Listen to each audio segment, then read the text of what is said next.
Un cordial saludo. Un día más, con la gracia del Señor, nos disponemos a continuar el comentario del Catecismo de nuestra Madre la Iglesia. Estábamos describiendo, pues, cómo la resurrección, mejor dicho, el envío del Espíritu Santo, Pentecostés, pues es una consumación de la resurrección de Cristo, es una consumación de la ascensión de Cristo, está íntimamente ligado, ¿no?, Pentecostés a la resurrección, Pentecostés a la ascensión.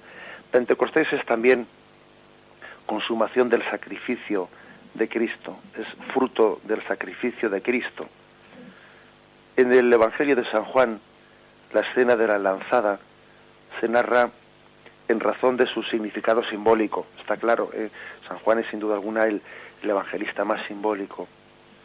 Dice el refranero castellano que por algunas personas, pues, que son así muy gráficas en lo que hacen, ¿no?, pues no da una puntada sin hilo. Bien, pues así es San Juan, también no da una puntada sin hilo. Se expresa ese pasaje, tiene lógicamente una gran intencionalidad en ello. Es más, el evangelista no explica ese significado y se limita a mostrar que él atribuye una gran importancia al símbolo. Y el que lo vio da testimonio de que salió sangre y agua. Y lo deja como en suspense, como diciendo, hay una gran simbología, y yo doy testimonio de que tiene una gran profundidad de expresión, pero en este momento no os voy a explicar qué significa eso. Sencillamente atestigua la veracidad de su testimonio. Ahora bien, en la sangre y en el agua que fluyen del costado traspasado de Cristo, ¿no?, que está en Juan capítulo 19, versículo 34, se reconoce la imagen de la efusión del Espíritu Santo, que se deriva del sacrificio. Si la alusión al bautismo y a la Eucaristía, porque salió agua y sangre, pues es probable, es aún más cierto que el agua simboliza la gracia, la comunicación del Espíritu Santo. No, una cosa no quita la otra, ¿no? El hecho de que ese agua que salía del costado de Cristo simbolice la gracia, el Espíritu Santo, no quita que también pueda simbolizar el agua del bautismo o la sangre de Cristo, la Eucaristía. Una cosa no quita la otra. El diálogo con la samaritana, en la que se le promete un agua viva, y sobre todo la declaración de Jesús con ocasión de la fiesta de los tabernáculos, lo indican suficientemente. Leo el pasaje de Juan 7, versículo 37-39, ¿no?, que es cuando Jesús, en medio de la fiesta de los tabernáculos, se puso en pie y gritó. No dijo, sino que lo gritó: si alguno tiene sed, venga a mí y beba el que crea en mí. Como dice la Escritura, de su seno correrán ríos de agua viva. Esto lo decía refiriéndose al Espíritu que iban a recibir los que creyeran en él, porque aún no había Espíritu, pues todavía Jesús no había sido glorificado. De esto, pues, maravilloso para que meditemos en él. Así pues, el diálogo con la samaritana, esa promesa de agua viva que le hace, está plenamente anunciada también en este grito que Jesús hace en la fiesta de los tabernáculos: si alguno tiene sed, que venga a mí y beba. De su seno manarán torrentes de agua viva. Es básicamente lo que Jesús le dijo a la samaritana. Tú estás viniendo aquí a por un agua que no sacia tu sed. Si bebieses del agua que yo te voy a dar, de tu seno manarían torrentes de agua viva y no tendrías que venir aquí a por más agua. Bien, del cuerpo del Mesías debía salir la abundante efusión del Espíritu Santo. Sin embargo, ese cuerpo debía antes ser glorificado, porque, según ha dicho ese texto que hemos leído, aún no había Espíritu, pues todavía Jesús no había sido glorificado. El episodio de la lanza demuestra simbólicamente que la efusión del Espíritu Santo se obtiene con el sacrificio. En el momento en el que simbólicamente el sacrificio se consuma, el agua empieza a fluir. El agua no había empezado a fluir hasta que el sacrificio no estaba consumado.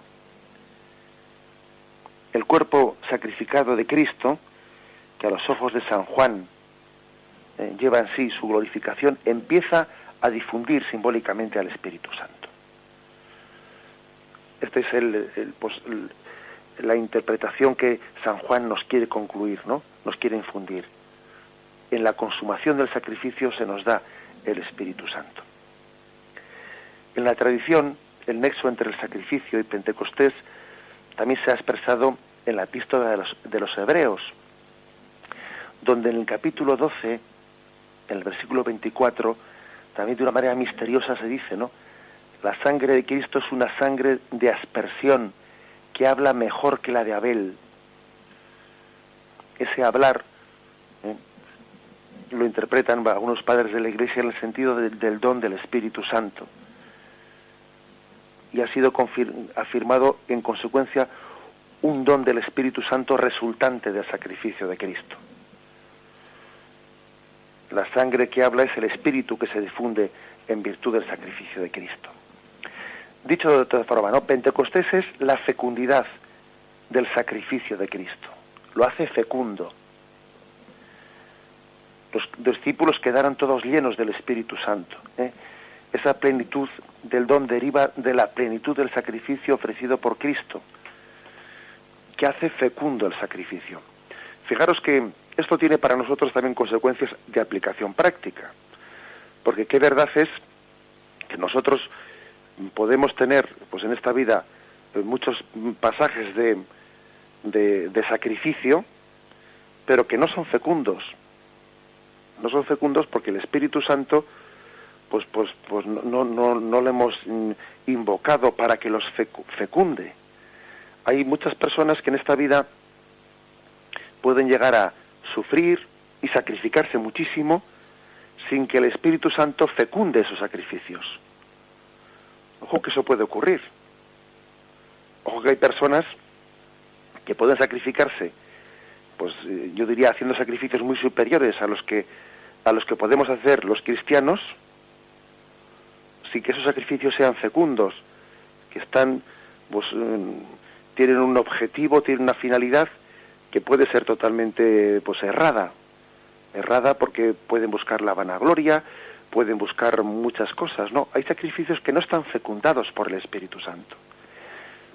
El que una persona sea sacrificada no quiere decir sin más que sea conforme pues al Espíritu de Dios. Es importante que nuestros sacrificios pues sean inspirados y sean fecundados por el Espíritu Santo, para que sean salvíficos. Tenemos el gran error de pensar que lo que más cuesta tiene más mérito. Bueno, pues no necesariamente. No necesariamente. Hay cosas que cuestan mucho y no tienen ningún mérito delante de Dios, porque son sacrificios pues que no están fecundados por el Espíritu Santo. Hay cosas que cuestan muchísimo, ¿no? Ahora, pues pueden ser expresión sencillamente de amor propio, o de puro orgullo, o de yo qué sé, o sea, con un objetivo que tiene muy poco que ver con la voluntad de Dios. Tengamos cuidado de no identificar mérito auténtico delante de Dios con coste de un sacrificio, porque es que a veces también el espíritu de este mundo exige muchos sacrificios, y no es el Espíritu Santo el que está inspirando esos sacrificios, sino que es el espíritu de este mundo. Sí, a veces es cierto que el espíritu de este mundo lo que nos pide es comodidad, relajación, no esforzarse. No, pero el espíritu de este mundo muchas veces también hace que la gente haga grandes sacrificios, pero son sacrificios estériles, inútiles, porque no están fecundados por el Espíritu Santo. A veces el Señor, sin embargo, en las almas sencillas, lo que hace es fecundar sacrificios pequeñitos, sacrificios muy humildes, muy sencillos, pero hechos por amor, ofrecidos por amor. Lo que hace salvífico un sacrificio, entendamos bien, no es la cantidad de dolor que ha supuesto. Lo que hace salvífico un sacrificio no es el cuánto del coste que me ha supuesto a mí, sino el hecho de que el Espíritu Santo lo fecunde. Por eso aquello que decía la Madre Teresa de Calcuta, ¿no? pequeñas cosas hechas con mucho amor. Esas son las fecundadas por el Espíritu Santo. Ya sabemos que Jesús, además de eso, ofreció un gran sacrificio, un gran coste humano, sí es cierto, pero lo que le hizo salvífico no es lo mucho que Jesús sufrió, sino que el Espíritu Santo inspiró y fecundó ese sacrificio. En ese sentido, hay una estrecha relación entre el sacrificio de Cristo en la cruz y Pentecostés, porque el Espíritu Santo es el que estaba haciendo fecundo el sacrificio de Jesucristo. Hagamos cada uno de nosotros una aplicación personal, porque puede haber mucho de amor propio, mucho de autocontemplación, de autosuperación, y eso no es cristiano, eso no es cristiano.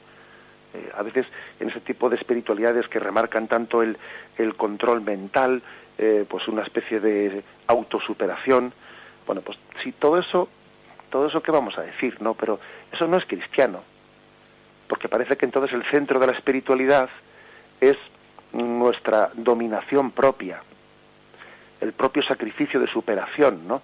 Como si el hombre espiritual fuese aquel que es capaz de tumbarse, pues eso, en una cama de clavos sin decir ¡ay!